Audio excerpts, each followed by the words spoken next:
Eu fico muito feliz porque agora nós estamos em vídeo com o economista-chefe Antônio da Luz. Ele vai interagir mais uma vez com os ouvintes da Rádio Acústica FM, vai estar conversando a respeito sobre esse cenário econômico do ano de 2021.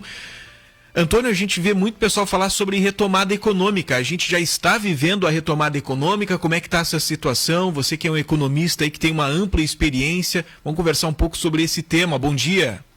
Bom dia, Gil Martins. Bom dia a todos os ouvintes da Acústica. Prazer estar contigo e com todos vocês. Depende, né? Depende de se nós estamos olhando para trás ou para frente. Se nós estivermos olhando, ou melhor, se estivermos olhando o presente ou se estivermos olhando para frente. Se nós estivermos olhando o presente, sim, nós estamos vivendo um tempo de retomada. Ano passado tivemos uma queda no nosso PIB bastante acentuada, na casa de 3,8%. E nós projetamos para esse ano um crescimento de 4,3%. Então, se eu pegar somente este ano, nós temos uma retomada, crescemos 4,3%. Agora, se nós olhamos o biênio, ou seja, ano passado o que caiu e esse ano o que cresceu, nós vamos ter aí mais ou menos um crescimento de 0,5% no biênio. Então, não dá para se falar em crescimento econômico quando nós crescemos em 2 anos 0,5%. Sim. Estamos falando de Brasil, né? No Rio Grande do Sul nós temos um crescimento um pouco melhor, até porque o estado do Rio Grande do Sul ele tem uma participação maior do agronegócio no seu PIB, e como o agronegócio tem um desempenho melhor, nós conseguimos ter um resultado melhor do que a média brasileira também, e isso impacta nos resultados. No Rio Grande do Sul, ele teve uma queda de em torno de 7% no ano passado, e esse ano deve crescer em torno de 9,5%. Então, vai ficar um saldo aí de 2,5% para o biênio. Para 2022, nós projetamos um crescimento para o Brasil de 0,3%. Então veja, Gil Martins, eu tenho queda em 2020, retomada em 2021, mas que quando eu junto as duas coisas, me dá cerca de 0,5% de crescimento. Mais 0,3% em 2022, estamos falando de um crescimento econômico muito, muito baixo, muito, muito aquém da nossa necessidade de crescimento para termos desenvolvimento econômico. Além disso, temos que lembrar que a economia brasileira neste momento está em recessão. Quando temos 2 trimestres consecutivos de queda, que foi o que aconteceu, foi divulgado há 10 dias atrás, o último PIB trimestral do terceiro trimestre do Brasil, nós tivemos uma queda de 0,1%, já tínhamos tido uma queda de 0,4% no trimestre anterior, logo estamos com o nosso país, a nossa economia, neste momento em recessão. Ou seja, tem uma retomada? Tem. Se eu comparar com a queda do ano passado, posso vou enxergar uma retomada. Mas se é a mesma coisa, imagina um corredor que ele cai no meio da corrida. Tá? Quando ele se levanta, se eu vou comemorar que ele levantou, beleza, né? Levantou. Sim, mas ele está em último, mas ele levantou. Então é mais ou menos essa a analogia que temos para o PIB brasileiro. Um corredor que no meio da corrida caiu e hoje comemoramos que levantou. Vamos falar em último. Bom, muito se fala sobre a pandemia, né? A culpa toda é da pandemia, mas de que forma a pandemia efetivamente, falando dessa forma econômica, de que forma ela efetivamente colaborou com essa queda da economia brasileira? Não, sem dúvida, a pandemia ela foi determinante para o resultado negativo no ano passado, não só do PIB brasileiro, mas do PIB de todos os países do mundo, né? Todo mundo foi afetado, uns mais, outros menos, pela pandemia, mas todo mundo foi afetado. O Brasil não foi diferente. No momento que eu fecho estabelecimentos comerciais, no momento que... E eu não estou aqui discutindo a necessidade, estava certo, estava errado, isso é um assunto já superado. Eu também não quero polemizar nesse ponto. Né? Nossa opinião, enquanto Farsul, já foi dada tantas vezes, não requer voltar nesse tema. Mas o fato que é inegável que o distanciamento social, mesmo que necessário por questões de saúde pública, ele tem impactos terríveis na economia. E eles se manifestaram no resultado do nosso PIB.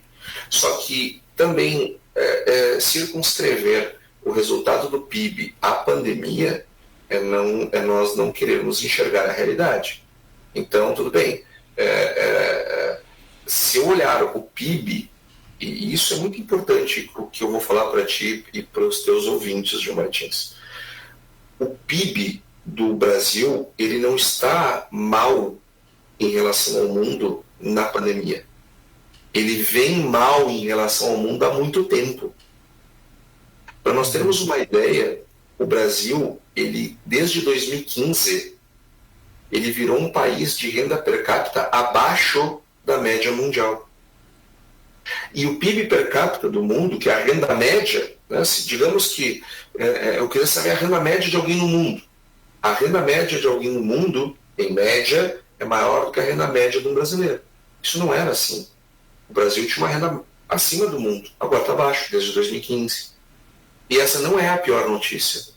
A pior notícia é que para nós voltarmos, para nós alcançarmos a média do mundo de 2019, antes da crise, portanto, esquece a pandemia.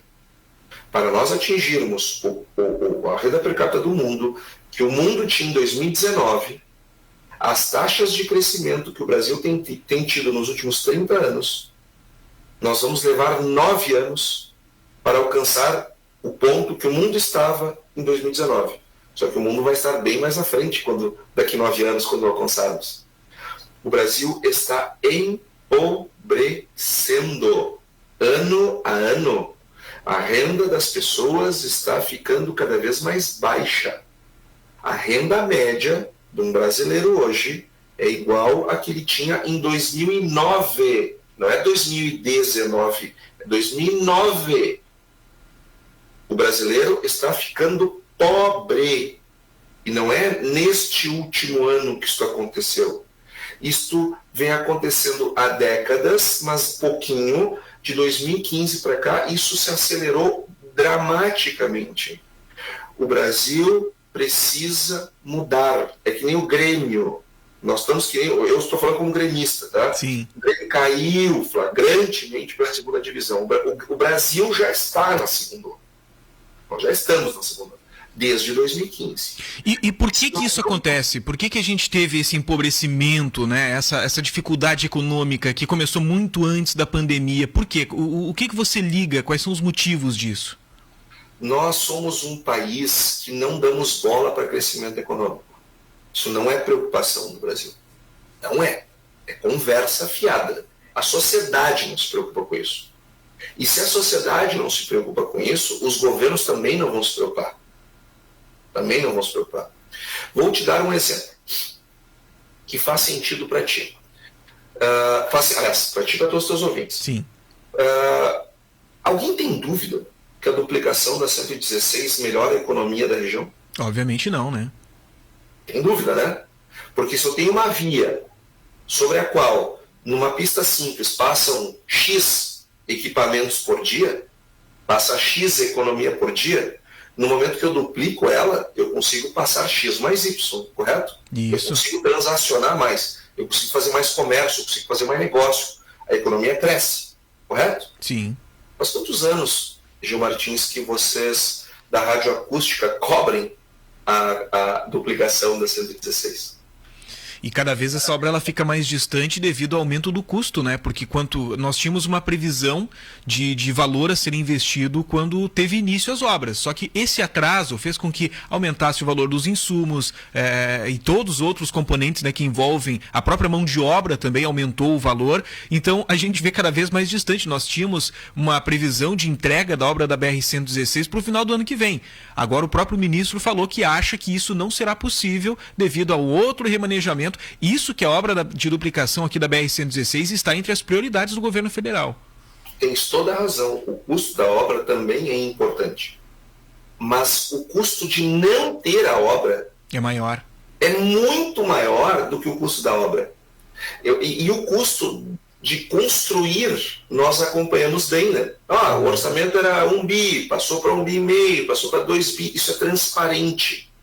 Mas o custo de não ter, ele é muito maior. Vou te dar um exemplo. Outro exemplo, Salgado Filho, a ampliação da pista do Salgado Filho.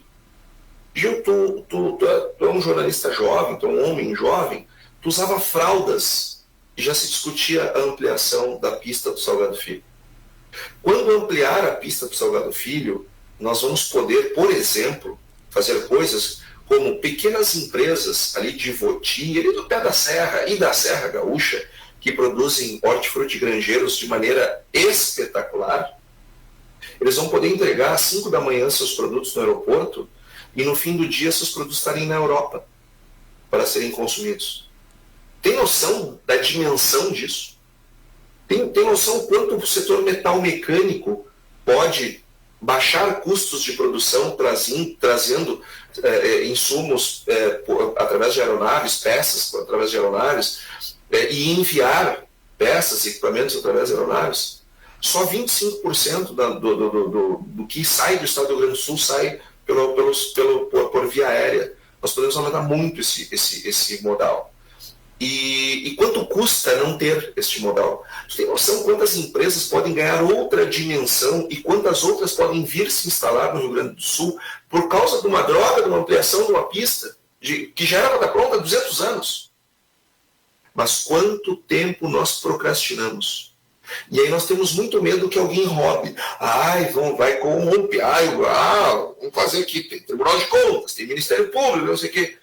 E tem que ter, tá? Não estou dizendo que não tem que ter, porque essas coisas acontecem no Brasil mesmo, infelizmente.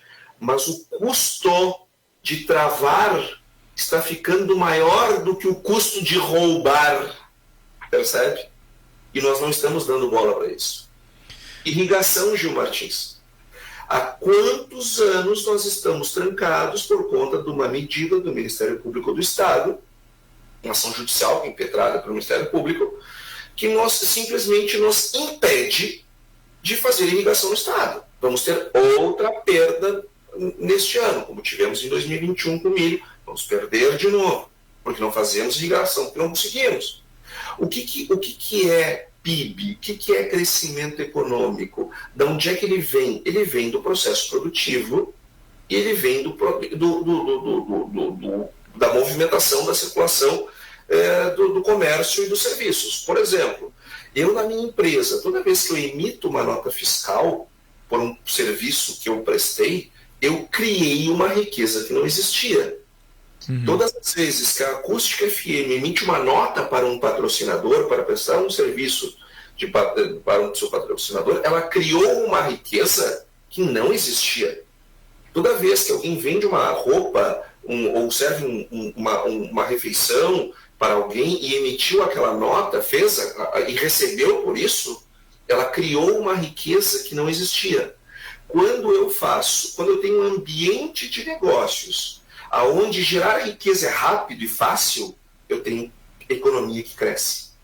Agora, quando eu tenho um sistema que dificulta a criação de valor, a criação de riqueza, nós crescemos menos. Então, com o sistema tributário que nós temos, é impossível crescer mais do que a gente cresce. Quando fazer uma ampliação de uma pista para o Salgado Filho, ou fazer a duplicação da 116, as coisas não duram anos, nós não contamos em anos, nós contamos em gerações. Como é que você quer ter crescimento econômico? Não vai ter. Não vai ter. Mas Antônio, se afrouxar, nós vamos ter mais corrupção. Não podemos ter corrupção. Mas os mecanismos utilizados para coibir a corrupção estão ficando mais caros que a própria corrupção. E estamos gerando um mar de funcionários públicos para vigiar, para relatar, para ler relatório, para fiscalizar, para não sei o quê. E cada um vai fazer o seu trabalho com zelo, e tem que fazer mesmo. E a ordem que eles recebem é ser zelosos. Ou seja, a ordem que está sendo dada, o incentivo que está sendo dado, é errado. Errado. Nós não podemos, a pessoa está com uma infecção na garganta, o que eu vou fazer? Então vou fazer o seguinte, vou mandar ela tomar 50 comprimidos de 1 grama de antibiótico. Eu vou matar. Eu vou matar aquela pessoa, assim, vou resolver o problema da garganta. Mas a pessoa que tomou o remédio vai morrer. Então é mais ou menos assim que nós estamos lidando com a nossa economia. E por isso que ela cresce de maneira medíocre, de maneira pífia, de maneira vergonhosa, e não parece que há na sociedade um clamor por crescimento econômico. E por isso que nós vamos enxergar com o preço da carne na gôndola e vamos dizer, a carne está cara. Sim, a carne está mais cara do que estava. Mas se eu comparar com outros países, ela está baratíssima. Então eu pergunto, a carne está cara ou você está com uma renda muito baixa? E como é que eu faço para que as pessoas aumentem a renda? Crescimento econômico. E nós não nos preocupamos com o crescimento econômico. Bom, eu tenho aqui uma sugestão de questionamento para te fazer que vem do meu colega Diego Costa aqui, e ela vai de encontro com o que você falou sobre essa falta de investimento, né, em algumas questões aqui no estado. E aí a gente tem acompanhado aqui de braços cruzados a questão das ferrovias. A questão das ferrovias sendo ampliada em outros estados, agora tem uma parceria muito importante, né, que o governo federal está fazendo com empresas que elas possam, né, investir nessa questão. E aqui no Rio Grande do Sul a gente vê que a gente não teve avanço, né? As linhas ferroviárias, elas estão há muito tempo e seria uma forma de poder, aquele exemplo que você trouxe do aeroporto Salgado Filho, né?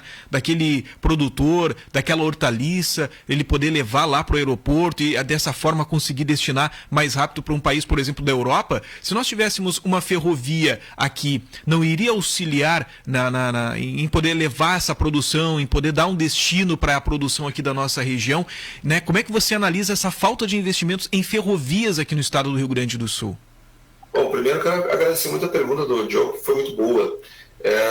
As ferrovias no Brasil, como um todo, mas no Rio Grande do Sul em particular, é um case de fracasso de terceirização. Foi um desastre. Quando nós terceirizamos a nossa malha rodoviária para a ALL, que hoje pertence à Rumo, esse contrato ele foi flagrantemente descumprido e sem que medidas corretas tenham sido tomadas. Nós vemos tanto zelo de alguns órgãos com algumas coisas e tão pouco com outras. Essa é uma questão a ser melhor entendida. O contrato que foi feito lá na década de 90 é horroroso para o Estado. Mas ele, além de ruim, ele foi descumprido para pior. E poucas medidas foram tomadas. O Rio Grande do Sul tem um potencial de uso ferroviário imenso. Num país sério, sério do ponto de vista do crescimento, que se preocupa com o crescimento econômico, vocês aí na região teriam a BR-116 duplicada há muito tempo, vocês estariam discutindo, sei lá, triplicação, quadruplicação, sei lá. Teria uma linha ferroviária para ligar Porto Alegre ao Porto de Rio Grande e teria Lagoa dos Patos servindo de hidrovia. E uma concorrência enorme entre os modais. Mas o Brasil ele não é o país da concorrência, né? Nós somos o país da acomodação, nós somos o país da superproteção, de passar a mão na cabeça. E aí nós não temos nada. E essa é a nossa realidade. O sistema ferroviário do Rio Grande do Sul era ruim e hoje está desmontado. O contrato que uma vez descumprido, ele deveria ser revisto, nós deveríamos estar discutindo outro processo de terceirização do sistema ferroviário gaúcho. Nós estamos no fim do país, ou no começo, dependendo de que parte que se olha, né, se do Chuí ou do Oiapoque, e maior ainda é a nossa necessidade de ferrovia. Nós temos muito mais necessidade de São Paulo, está muito melhor localizado. Nós deveríamos ter como nós estamos mais longe dos principais centros consumidores, nós deveríamos estar muito mais preocupados com isso, e também não estamos. Então, Diogo, mais um motivo para vermos como nós não somos um país preocupado com o crescimento econômico. Se fôssemos preocupados, já teríamos nos revoltado, enquanto sociedade, com o que acontece com o sistema ferroviário gaúcho. Bom, você estava falando aí a respeito da projeção da economia brasileira para o ano de 2022. Eu tenho visto aqui algumas mensagens que a gente recebeu de ouvintes que estão acompanhando, fazendo um resumo, né, dessas mensagens aí das participações. As pessoas estão tentando entender como vocês fazem para projetar o crescimento da economia, né? É uma projeção de que o crescimento vai ser muito pequeno no ano de 2022. Como vocês fazem para projetar isso? Como vocês sabem que a situação pode não mudar favoravelmente no ano que vem? Bom, é uma boa pergunta, né? As projeções, elas são feitas em cima de modelos matemáticos, que nós chamamos de modelos econométricos. Eles são equações que são construídas para o crescimento econômico a partir do que está acontecendo hoje. Então, muitas vezes, digamos que nós projetamos 0,3% e termine lá o PIB, sei lá, caindo 0,5%. Vão dizer, não, então eles erraram a projeção. Não, nós não erramos a projeção. Tudo ou mais constante, ou seja, se tudo que se conhece hoje se manter como está, vai crescer a 0,3%. Mas digamos que haja uma nova rodada de disputas políticas, de tensionamento entre poderes e coisas do tipo, e isso contamine o crescimento econômico. Bom, nós economistas, nós não somos adivinhos, nós não temos como prever que vai ter uma crise política causada por um estresse entre poderes. Digamos que na campanha eleitoral do ano que vem, os principais candidatos, aqueles que ponteiam e que a sociedade tem uma expectativa que um deles seja o vencedor, resolva dizer que não vai ter compromisso com o teto de gastos, não vai se preocupar com o lado fiscal. Bom, aqueles investimentos que estavam previstos para o Brasil vão ser revistos. E uma vez sendo revistos, o impacto econômico deles, né, vai ser reduzido, logo o crescimento econômico vai ser reduzido. Então, nós não temos controle sobre o que as autoridades falam, o que as pessoas emanam, nós não temos controle sobre o clima, nós tem uma série de fatores os quais nós não controlamos. Quando nós fazemos as projeções, o que nós queremos dizer é o seguinte: se nada além do que se conhece hoje surgir, o crescimento será este. Se mudar alguma coisa estrutural, nós vamos mudar a nossa projeção. Assim, de maneira resumida, é que as nossas projeções são feitas. Bom, essa questão aí que você está levantando, eu estou lendo aqui mais participações, sobre a questão macro, né, da economia brasileira, como a gente tem essa interferência. E o ouvinte Marcelo está perguntando aqui como a população deve agir para melhorar a questão econômica do país. Tá? Eu acho que ele está fazendo uma pergunta relacionada à participação da população. O que a população deve fazer? Daqui a pouco adotar algum hábito diferente? Tem como a população intervir nesse processo todo? A população, no fim do dia, é quem dá o tom das demandas que o Brasil acolhe, né? Que o Brasil coloca em marcha. Por exemplo, vou dar aqui, por exemplo, uma situação. Você, Marcelo, não pode, enquanto indivíduo, mudar o estado da arte. Mas como parte da sociedade, você pode. Fazendo o quê? Demandando as coisas corretas. Ano que vem, nós deveremos ter uma eleição bastante animada, por assim dizer, né? Onde de tédio provavelmente ninguém vai morrer. Vocês, jornalistas, vão se divertir ano que vem, porque vai ser uma carnificina. E por que assim será? Porque a pauta será fraca, será uma pauta ruim. Eu vou dizer que o Gil Martins é isto, que o Gil Martins é aquilo, o Gil Martins vai dizer que o Antônio é não sei o que, teve problema, não sei o que mais. E eu quero saber o seguinte: quando é que nós vamos discutir a reforma tributária? Bom, nós vamos discutir reforma administrativa? Qual é o tipo de reforma administrativa que o candidato Gil Martins propõe? Qual é a proposta de reforma tributária que o candidato Antônio da Luz propõe? Isso não vai ser discutido, porque a sociedade não se empolga com esse tipo de coisa. Só que acontece o seguinte, Marcelo, Quando você vai numa loja aí no centro da sua cidade comprar uma camisa, essa camisa, o processo que aquela loja passou para te entregar essa camisa, a quantidade de gasto que ela teve para recolher os impostos sobre essa camisa, ela é uma coisa absurda. E essa camisa termina sendo mais caro do que poderia ser por conta disso.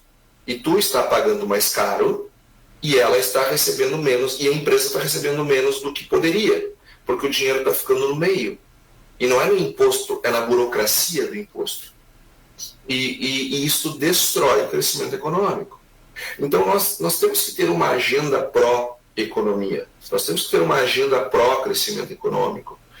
Nós temos que nos indignar quando uma BR-116, o seu prazo não é cumprido. Nós temos que nos indignar com mais veemência, porque não é pelo custo da obra que vai ficar mais caro, é pelo custo de não ter essa obra. E nós não levamos este debate para o nosso dia a dia, nós não levamos esse debate para o dia a dia das empresas, e, por consequência, os políticos não debatem essas coisas. Os políticos debatem aquilo que é pauta. E quem pauta os políticos somos nós. Então, como indivíduo, tu pode fazer muito pouco, mas como membro da sociedade, tu pode fazer bastante coisa pautando as discussões corretas da sociedade. Bom, queria agradecer a tua participação conosco hoje aí, Antônio da Luz, economista-chefe da Farsul, que é a Federação da Agricultura do Estado do Rio Grande do Sul. Eu acho interessante a forma com que tu fala sobre economia, né? Você mostra como a economia ela impacta no dia a dia das pessoas, não é aquele discurso tão complexo que muitas vezes o ouvinte acaba ficando confuso. Então, parabéns pela forma com que tu conversou sobre o tema, e eu acho importante esse tipo de diálogo para que despertar nas pessoas a importância sobre a economia, como ela reflete no nosso dia a dia. Se a gente está reclamando, né, que o salário não está dando para muita coisa, por que isso está acontecendo? Então, são alguns dos questionamentos que as pessoas devem se fazer, cobrar mais dos seus governantes, melhorias, para que os olhares estejam voltados para a economia e que a gente não fique somente naquela questão do política, né? O candidato A é melhor que o B, porque o teu é pior, porque o meu é... Sabe, a gente começar a discutir mais sobre essas questões. Eu acho importante entrevistas como essa que nós tivemos contigo hoje. Eu agradeço, Gil, agradeço a oportunidade, agradeço muito as tuas palavras. Esse é o nosso papel. Que bom que essa mensagem ficou clara. Ou seja, não estou aqui dizendo que as pessoas não devem se importar com aquele político que mais lhe agrada, não é isso. Mas nós temos que abrir o capô. Nós não podemos olhar o carro só por fora, nós temos que olhá-lo por dentro, nós temos que levantar o capô e saber o que tem naquele motor, porque é ele que vai conduzir no final do dia as coisas. E gostaria então de aproveitar para convidar as pessoas que desejarem nos seguir lá nas redes sociais, Antônio da Luz Economista, no meu Instagram é Antônio da Luz _economista. Quem desejar pode nos seguir lá. Seguidamente colocamos alguns conteúdos que são complementares a oportunidades maravilhosas como essas que a acústica nos dá. Tá certo, obrigado então. Estivemos conversando com Antônio da Luz, economista-chefe da Farsul, Federação da Agricultura do Estado do Rio Grande do Sul. Foi uma sugestão dos nossos ouvintes, né, que estivéssemos falando sobre economia, e está aí. Buscamos um profissional, alguém que realmente entende sobre o assunto para debater aí com os nossos ouvintes.